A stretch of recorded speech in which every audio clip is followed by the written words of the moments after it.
Welcome again tonight. You're here for a historical view of Ludington State Park.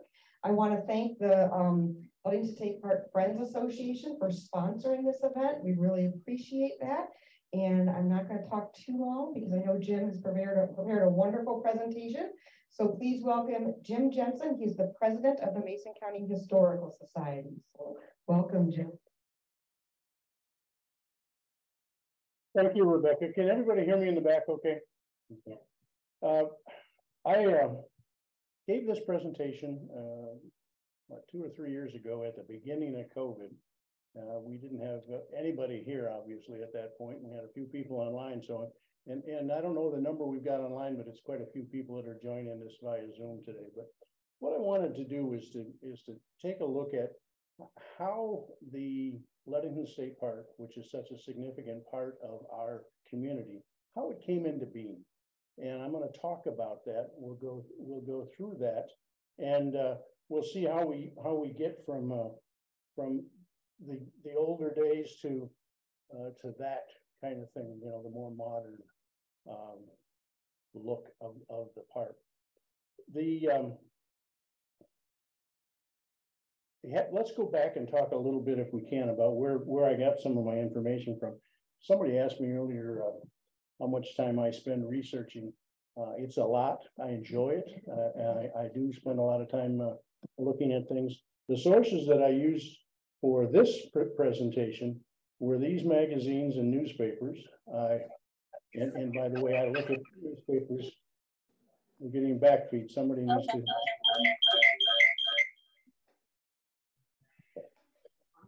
They're managing this from the office, and they're controlling it from there. I can't do it.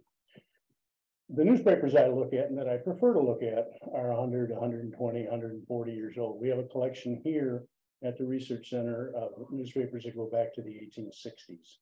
And there's a few of them in the 1860s. There's a lot of them in the 1870s, 1880s, and so forth. I also look at several books. These are in our collection here and also in my personal collection, which someday will all end up here. And I'm very comfortable online, so I do spend a lot of time on my computer looking at various things. Those of you who've done any research recognize, while Ancestry.com is generally recognized as a genealogy site, it is a site to use for research. There's a tremendous amount of information there. I also talk to a lot of people. And you can see some of those names there. And some of those people are here in the audience tonight. And I want to thank them for what they've done and contributed to this summer online, I suspect. And I've also, there should be one more name there. I'll talk about an addition I made to this presentation here recently. But let's talk about the land. This is Mason County, Western Mason County in 1873. And obviously the land we're talking about is up in this section up in here. And it was at that point, or it was prior to 1873, heavily timbered. A lot of white pine there, a lot of other trees, but a lot of white pine up there. And let's see, I don't want that. Okay. That's not what it's supposed to be doing, folks. So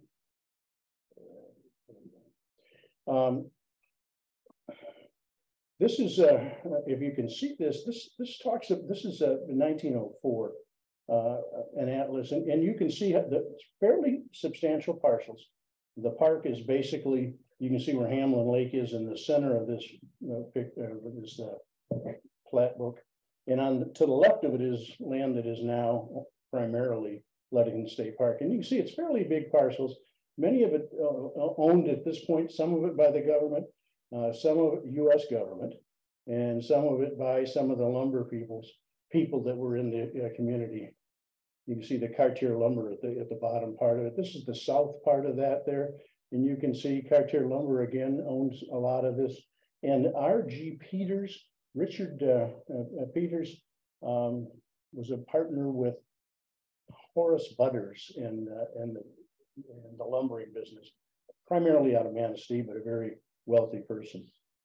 By 1915, you can see now the government still owns several pieces.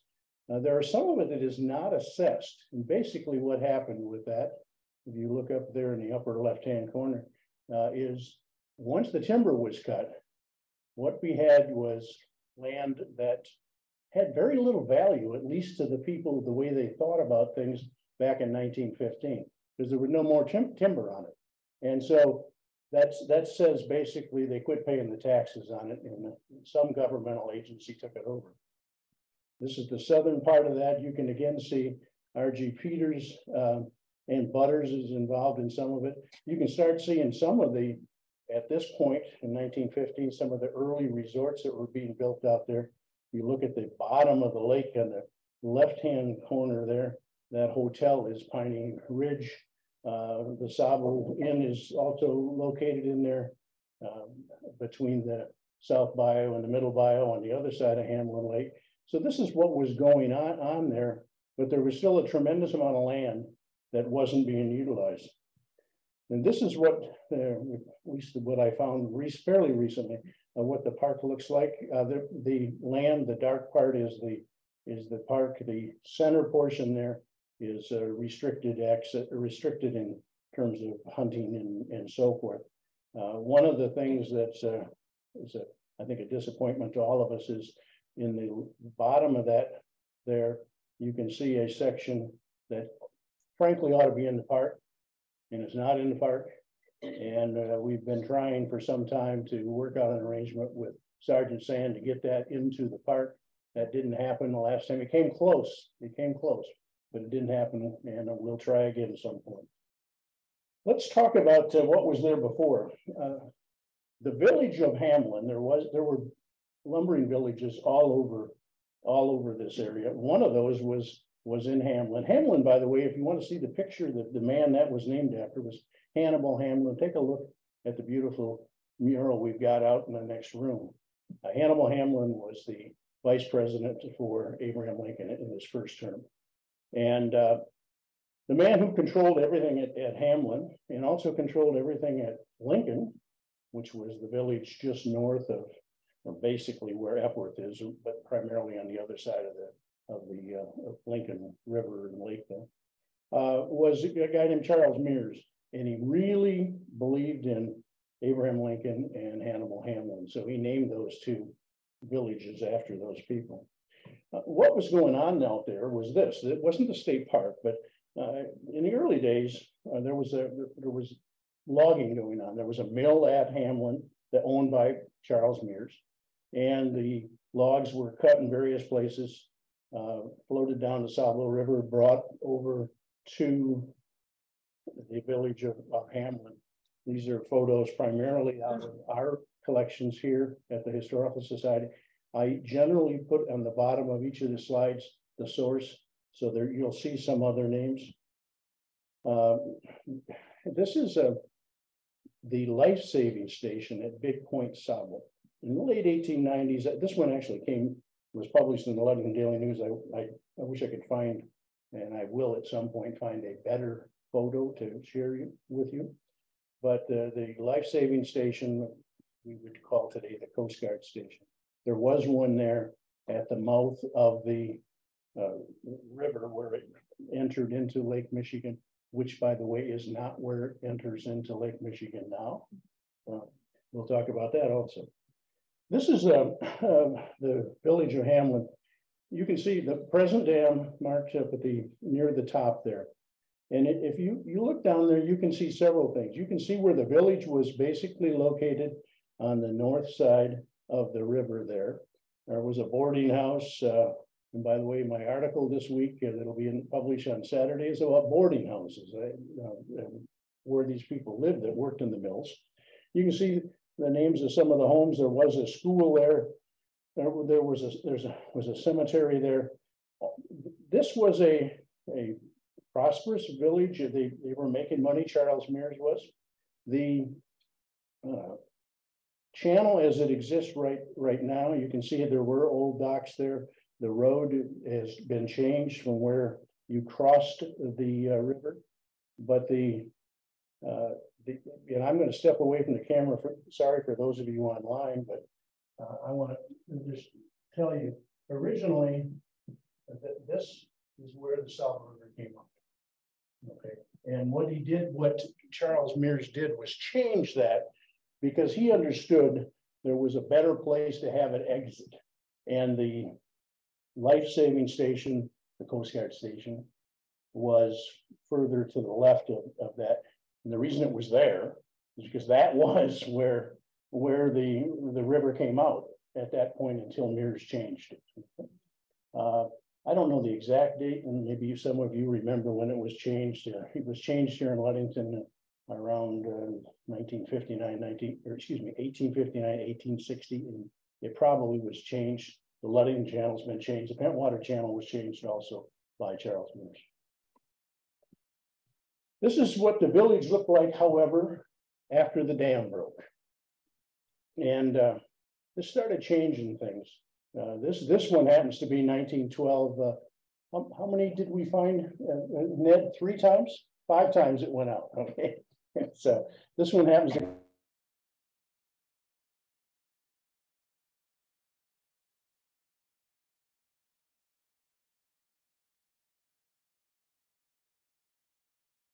okay. Now this happens to be 1912, and you can see the village that was illustrated in that map is gone. This is some more of what happened to the village at that point. You can see there were things there, but they're no longer there. This is taken from the other side, from the south side of the river, and you can see things floating down the river. This is the picture. This one was taken from the Coast Guard station, or the life-saving station. And I put this out there because you can see something, and I'll highlight it there. That's a house floating out into Lake Michigan. I mean, this is what happened to the village. It was gone. Keep in mind that the timber had pretty well been harvested around here by the 1890s. So this village had declined. And now when the dam broke and it was gone, there was no reason to really rebuild the village. This is some more pictures. This is the one that just amazes me. Here, this one, I got to show you this one. I don't know what this guy's thinking, but he's sitting there, and because if that log let loose, he was going to end up out there with that house floating out in Lake Michigan. And this was taken by a guy named C. Hamilton. I think it was Charles Hamilton, and donated to the society. And that may be a brother-in-law he didn't like or something. I'm not sure. The reason something had to be done though about the dam, you didn't need to rebuild the dam for the lumbering business that was basically gone at that point. But this is taken from basically the middle of Hamlin Lake, looking across the lake to the east, and that's the Sobel Inn. You can see the roof there. And what you can see is the lake's gone. Okay. Without the dam, it becomes a fairly small river, and the lake is gone. So what had to happen, of course, was we had to do something to get the dam back in. So, and they did start working on that. This is from the Ludington Chronicle in 1912. The people around here all agreed to the need. The question was, of course, how were you going to pay for it? Cartier, Antoine Cartier, or probably his sons at this point, did donate some property. This is a building. This was taken May 11th, 1913. You can see the dam being built. I found these interesting. People live dangerously out there. These ladies, standing out there. And I just put this in. It is a historic site. There is a plaque out there. The village is gone. But now what we had is the timber's all been cut. The village is gone. And people started thinking about, what do we do with this property? So the idea came about, the idea of, we need to build something there, someplace where people can go visit that area. And these are 3 people who talked about it here in Ludington. This is 1931 now. So this is some years after the dam went out. That land had sat there for quite a while. 1931, And these three people, and you can see that it's a little blurry, but that's K.L. Ashbacker, Carl L. Ashbacker. If any of you listen to WKLA, that's why it's WKLA. K.L. Ashbacker owned it. He started it, and that's why it's called that. And these other two gentlemen were the treasurer of Mason County, and the Lawrence Lind was the president of the Mason County chapter of the Isaac Walton League, and that conservation group played a major part in this idea. But the idea really was the result of a guy named Charles J. Hansen. I would really dearly love to have a photo of him to put in here. That's what ought to be here. I could never find one. I haven't yet. Still going to look. So if any of you are related or know where I can get that photo of Charles J. Hansen, I would like to do that, because there's no one more responsible for the development of the park than this man. And this article was written in 1957 by a guy named George Egbert, who worked for the Ludington Daily News. And he wrote this about this man. He lived not far from here on East Loomis, was basically a druggist. That's what he did. Okay. But he also talked to a lot of people. I think this is written by Egbert, and he writes well, I think. So, and that gives you some indication of the location.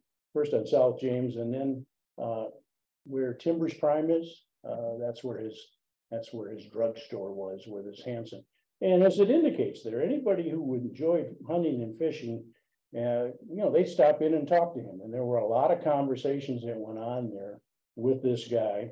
And one of the things he talked about was, what are we going to do with this park out there?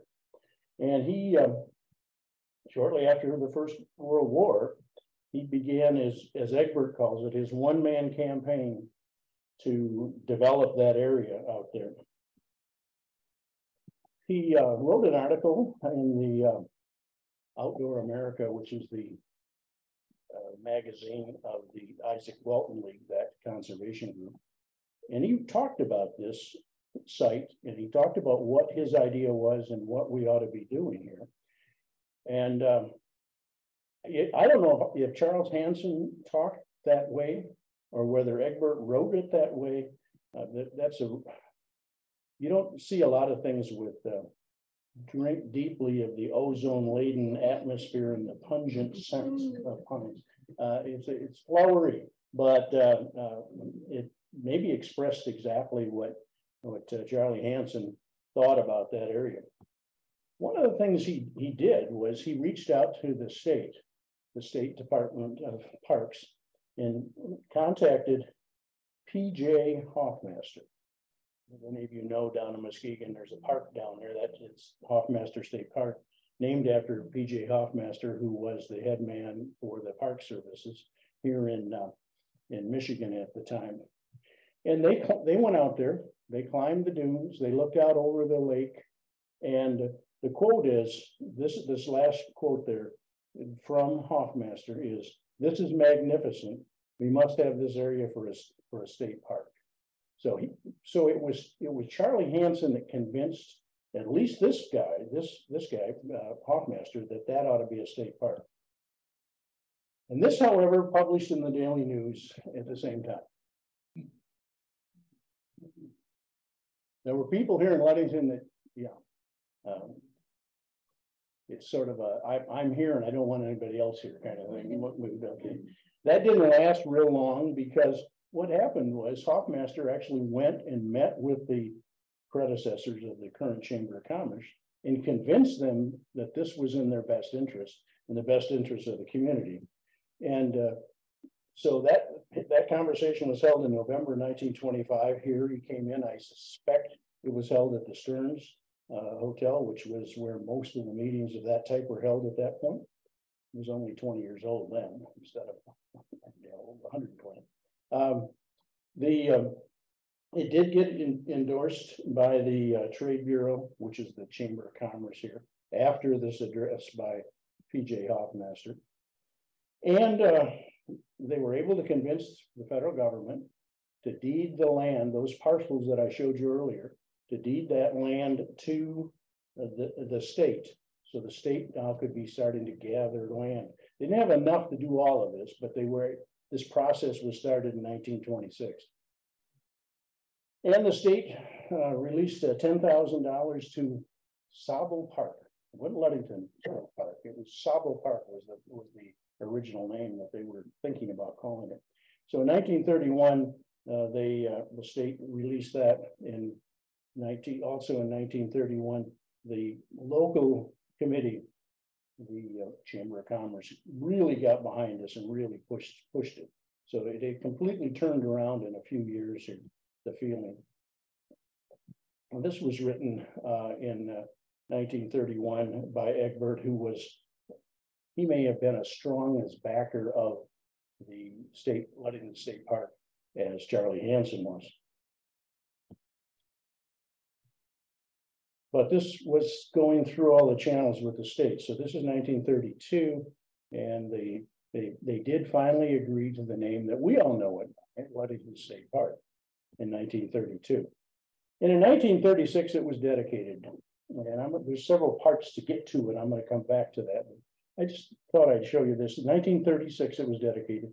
There were articles in the Ludington Daily News on August 15th, 17th, and 18th. This happened to be a weekend that we were having a huge pageant for Pere Marquette that same weekend. So it was mixed into all of that. It was also reported in the Detroit Free Press and the Lansing State Journal. It was that big of a deal.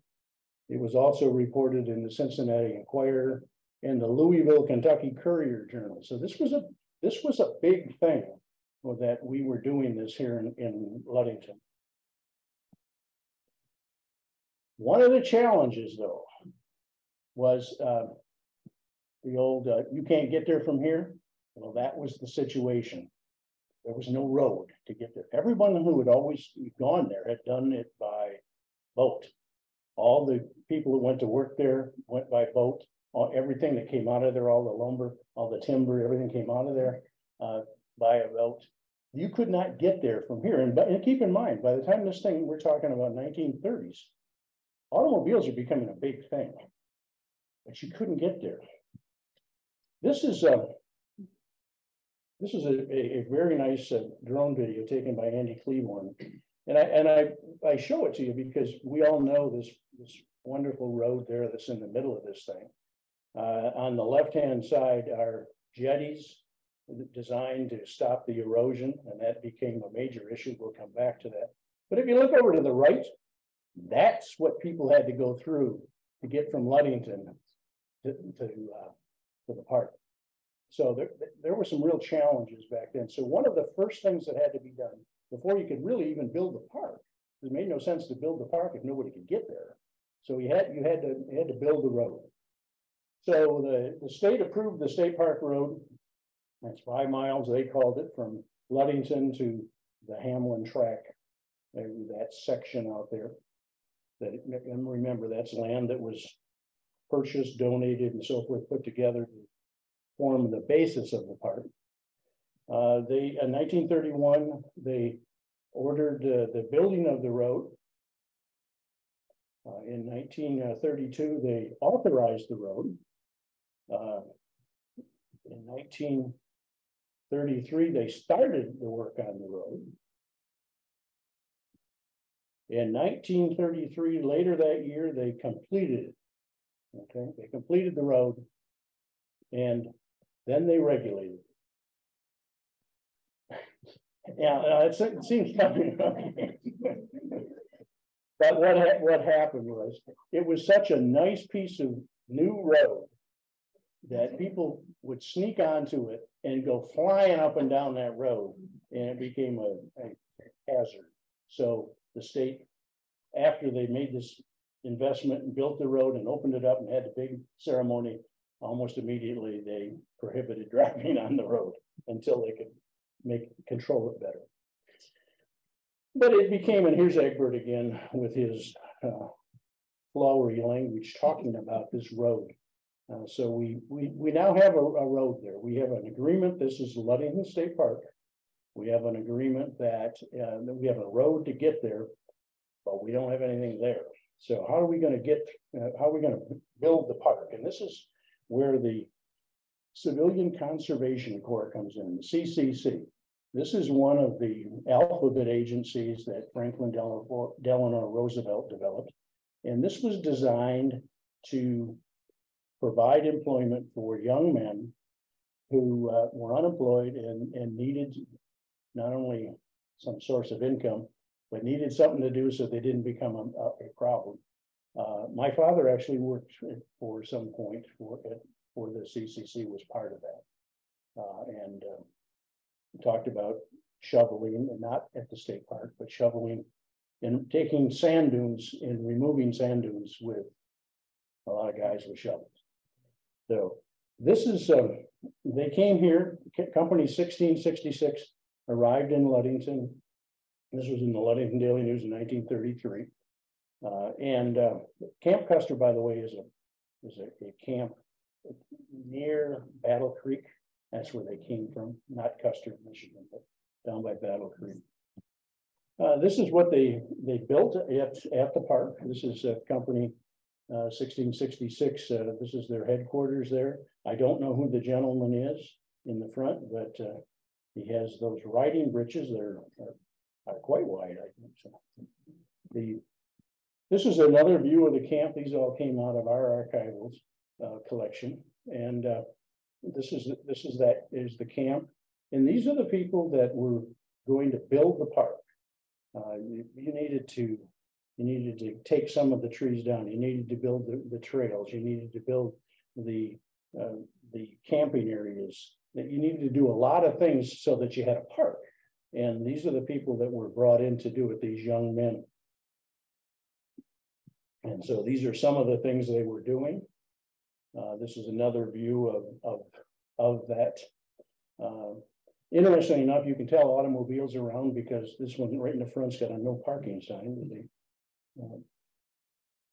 This is what it looked like inside the barracks. So it was very much a military barracks, and it was, and the organization was run that way as almost a military organization. They did build a sawmill. They had to build these things, and so they built a sawmill. They took some of the remaining trees there, cut those up, made the lumber, built the various things. You're going to see a home they built there. And this is a formal presentation of the CCC in that period of time. However, by 1936, they decided that they would discontinue the camp. There was opposition to a lot of these alphabet agencies. By the way, those alphabet agencies that did things like build our post office, build Oriole Field. A lot of different things around here were done by various of those groups. But there was some challenge to that. And so they were, maybe they figured they had enough work done that they could move on. So they closed the camp, and eventually in 1941, June 17th of 1941, the CCC camp was closed. Now, they had built these buildings. There were people there coming to the park. There was a manager. We're going to meet him in just a little bit here. So let's talk about the managers. This is and I don't have all of them in here. Somebody asked me about some current managers and current information related to the park. This is history, and so it winds down in my presentation here in the 1980s, 1990s. And yes, they've been making history since 2000, but I'm not going to include that in it. So let's just talk about the first manager, Harold Richard Dick Gwynn, served there for 20 years. This picture was given to me to utilize by his granddaughter, Linda Houck Cronowit, and she shared a lot of things with me about her grandfather. This is her grandfather and grandmother. And keep in mind now, they lived at the park. I suspect in the winter, there weren't a lot of other people at the park, but they lived there. I'll show you their home in just a little bit here. And this is the home that the CCC built. This is 1936. What the home looked like. It's, looks like a fairly nice home. And there, on the left is Dick Wynn later in his life, and I had to include that because that's, if any of you know Linda Houck Cronowit, that's Linda Houck Cronowit there on the left. Okay, and I just thought I love that with her and her. I'm sure that's a red wagon, although I don't have to come. But on the right are Dick Wynn, the first manager, and his daughter, Florence Mary Wynn Houck. You go to the reading room here on that side of the building, on the north side of the building. It is the Florence Mary Gwynn Houck reading room. A very nice donation that was made by the Houck family. This is what Florence Mary looks like today. Okay. I've known her for 50, 60 years, something like that. She and her husband were neighbors and good friends, and I've always considered her husband my mentor in the business. And one of the projects I'm working on is I am going around and I'm talking to various people, recording conversations. And I was privileged to 2-3 months ago record a 1-hour conversation with Florence Mary Gwynn Houck. And it's an hour long, but I took part of it out of there. And about some of her early days at the state park. Remember now, she's living at the state park in that little house I just showed you. And so then we moved to Ludington. So he was the manager here at the state park yes. in Ludington, the yes, first manager. Had he been a manager before, or was this a promotion for him? It was a promotion, as he knew the man, and eventually he was a superintendent of a number of state parks. We stayed in Ludington, and what was that like living at the state park? I mean, it was pretty basic back then. I mean, it was just being started, obviously, at that point. But and you were what? How old? 15 or something? 13, 14. Okay. And first the CCCs were there. Mm-hmm. The boys that didn't have jobs or anything, right. And they ran it like an army camp. And they were way down in Hamlin Lake, and I never was allowed to go anywhere near that place. And then they were there a year, and then they brought in the World War I veterans, and they completed the state park out there. Yeah. Did I recall? Did the CCC group? Did they build the home you lived in? I think they must have, because the home was there, and they were there. I really enjoyed her comment, and she smiled when she told me that story, that she was not allowed to go anywhere near the CCC camp at age 13 or 14. And I never met her parents, but she's just a wonderful lady. And this is an hour-long conversation. There are other things in there about her life at the park. She talks, I remember one of the things she talked about was her mother driving her every day to the Ludington High School. She graduated in Ludington High School and then driving back out to the park out there, and her mother brought her in every day. She was the only one out there. I guess there was one other person she picked up on the way or something like that, but interesting stories. After Dick Wynn, Noel Spohr was there for 11 or 9 years. One of the things I found interesting is the tenure of these managers was fairly long, and I suspect this is probably one of the preferred parks for the managers to be involved in. Bruce Dick was there for 10 years after that. Gene Wing was there for 14, 15 years. Mike Mullen was there, and I'm going to stop with this. This is a comment from Dave Hall, who was one of the early people involved with the Friends of Ludington State Park. But there have been many challenges, and I want to do go through this and finish. This is something that those of us that have lived around here remember. That beautiful road, we came close to losing it more than once. And these jetties sounded like a good idea at the time, but I'm not sure it worked all that well. You can see the ones, and this is 1985. There was also continuing funding sources. There were proposed fees. For a while, there was no charge, and then they started talking about these charges and came up with various things over the years. None of us that lived around here at the time will forget the 1960s. The alewife, which is an invasive fish that came in through the St. Lawrence Seaway, died off here, and our beaches were just reeked because of these things.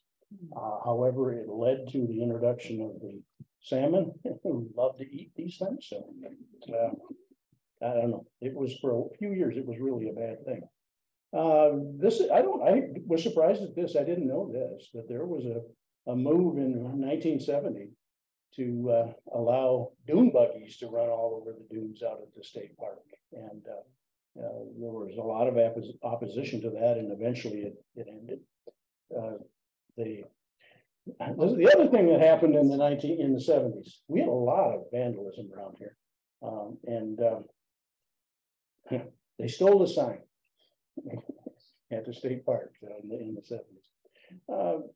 This has been an ongoing challenge. It's still a challenge. I've talked to local law enforcement, and they still are concerned. And it's you can put up all the signs and tell people to be careful and to watch what they're doing, and some people just don't do it. This was one that was interesting. There was a move afoot in 1990 to change the name, probably back to Sabu Park, but definitely to change it from Ludington State Park. That never happened. There was a move in 1997 to have slant drilling to put oil wells there and to go out into the lake, and that eventually also was decided against. And then this, from 1971 up into the early 1990s, I think it is, was a real challenge for the park, and that is the salmon that were planted to get rid of those alewives spawned up, went up the Sabu River, and this is how they fished for them. And you took your life in your hands standing there.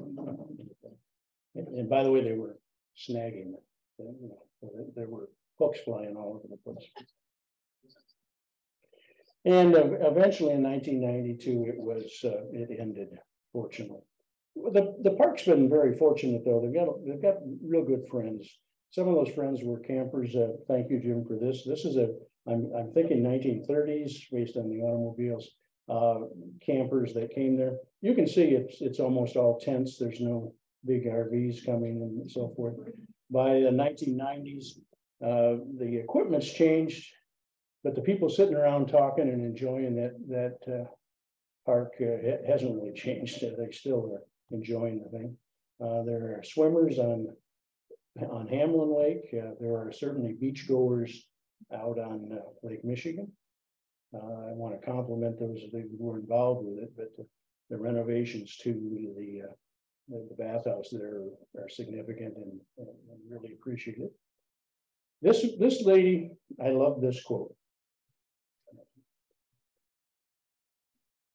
And she's never seen the fishing so poor nor the vehicles passing so fast. This lady sitting there, and she got her foot up on a bucket and she's fishing. There are many things that have happened out there over the years. Field archers, archery days. There were snowshoe enthusiasts. This one happened to be in the Ann Arbor News, so was all over the place. Jim, this is you asked earlier about the toboggan slide. This is it. And we flew out onto the lake. Yeah. The Girl Scouts met there. The Boy Scouts met out there. The Michigan United Conservation Club met out there. You might recognize, Jim, that a lot of those guys went to school with us. If you look at who they are there. I'm not going to share much about it, but the gentleman on the left, we manage the murals, and we've had to move the mural that recognizes the Medal of Honor winners. We needed some funds. The gentleman on the left just came in and wrote a check to cover the vast majority of that. So and there were people we didn't know about that just showed up. This is from 1972, and they just decided they were going to go out and walk the beach and pick up things. And this is Operation Facelift that took place back in 1952. Local people that did this. This is an article that was in 1952 published in the Detroit Free Press about Operation Facelift. I'm hoping there's not a lot in that box that little guy is carrying. And then I think one of the significant things, and I think it indicates really the commitment of the community to the park, and obviously the commitment of people to the success of the park. The Friends of the Ludington State Park, and this is a picture of the gentleman on the right is Dave Hall receiving an award. And the Friends of the Ludington State Park sponsored tonight's presentation. So I'm hoping that now we have some people here from that group, from the Friends of the Ludington State Park. This is the quote that was in the headline that was in the paper. And I wasn't quite sure where they were going with that. And that, ladies and gentlemen, is a historical view of Ludington State Park, making memories for decades. And I hope you enjoyed it.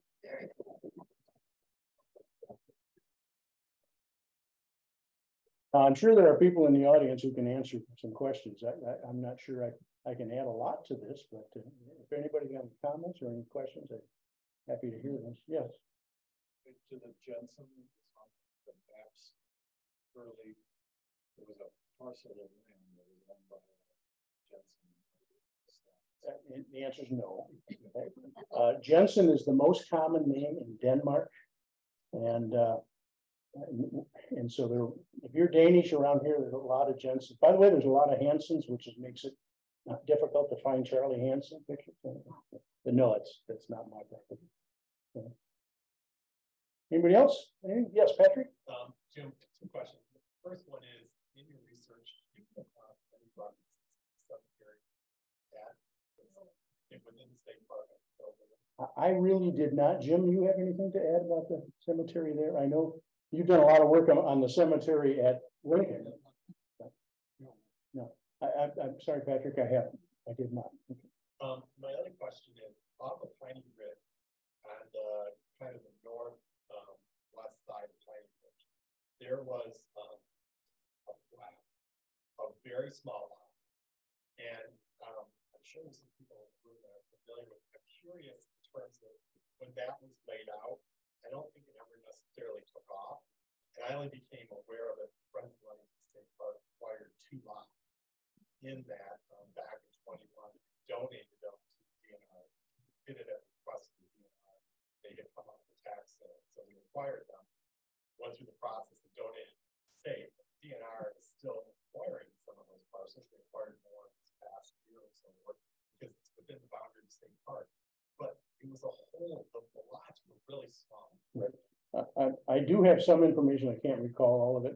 One of the articles I wrote recently and one of the presentations I gave at the senior center was about the resorts on Hamlin Lake, and that was tied to the people that had the Piney Ridge Hotel. And so I did find some things there. I didn't really explore it too far because my focus on that presentation and those articles was the hotels. But I can do a little digging. If I get the chance, I'll send it to you. Anybody else? Well, thank you all very much. And Rebecca, you have any comments?